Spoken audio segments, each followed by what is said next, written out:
J'ai beaucoup aimé Camille, j'ai beaucoup aimé Le Tigre. Un court-métrage s'appelait Isère de Quentin Van Molroy.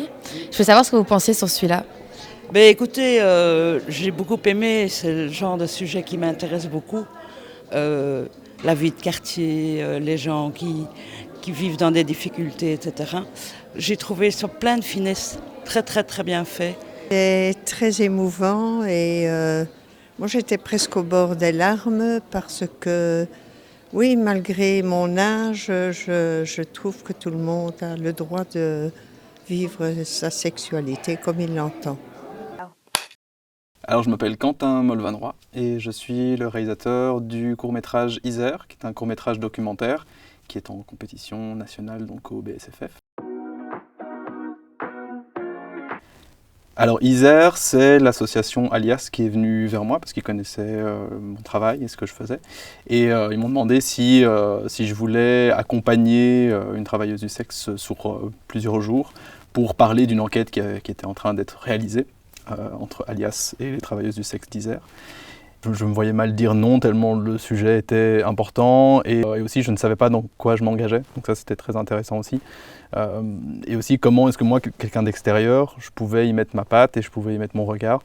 Et donc voilà, j'ai très vite dit oui et en rencontrant les gens, en rencontrant Alias et en rencontrant Samantha qui fait partie qui est l'héroïne du documentaire, j'ai très vite su qu'on allait sur un sujet très sensible mais important. L'idée c'était de mettre en lumière les violences que ces femmes subissent dans la rue, que ce soit des violences physiques, des violences psychologiques, d'essayer de faire un bilan pour que le grand public puisse être plus sensible en fait à cette question-là et surtout de donner la parole aux premières et aux premiers concernés parce que généralement ils sont un peu en dehors de ces débats-là et l'idée c'était vraiment de leur offrir la parole et de faire une sorte de cartographie, si je peux dire, de la violence de ce quartier et de se dire quels sont les problèmes et vers quoi est-ce qu'on doit mettre nos forces et nos attentions.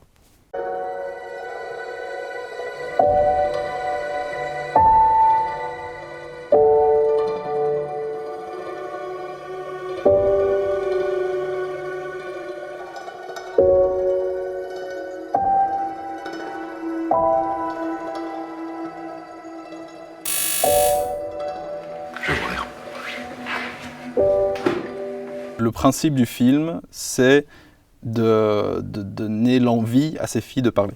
C'est de se dire la parole doit être libérée.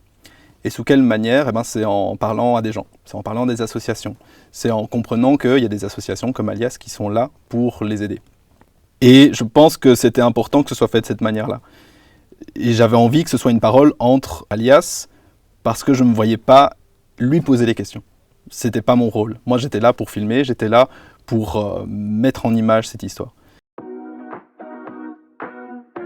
Je trouve ça assez génial parce que c'est une sorte d'énorme maxi best-of de tout ce qui se fait en Belgique en termes de court-métrage, en termes de cinéma.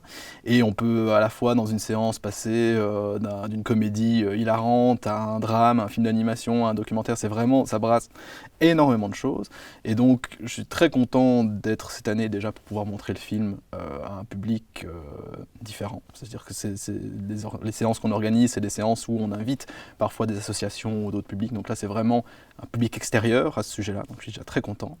Et c'est aussi de pouvoir me retrouver avec d'autres films et de pouvoir peut-être passer d'un genre à l'autre et puis d'arriver avec ce film et de se dire voilà, on peut aussi faire ça ici en Belgique, on peut aussi parler de ces sujets-là. Donc je trouve très important que le BSFF ait lieu chaque année, parce que c'est un tremplin incroyable pour les réalisateurs et réalisatrices qui font des films et surtout ça permet de voir la diversité de talents qu'il y a en Belgique.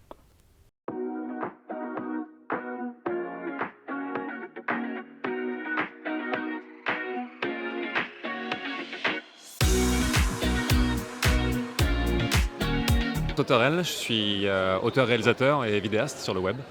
On me connaît sur le web surtout sous le nom de Fossoyeur de film.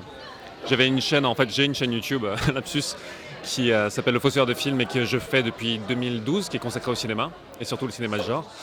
Et j'ai un peu diversifié les manières de parler du cinéma et de créer autour du cinéma depuis, où je fais des documentaires, des challenges de montage, des courts-métrages de mash-up jusque-là.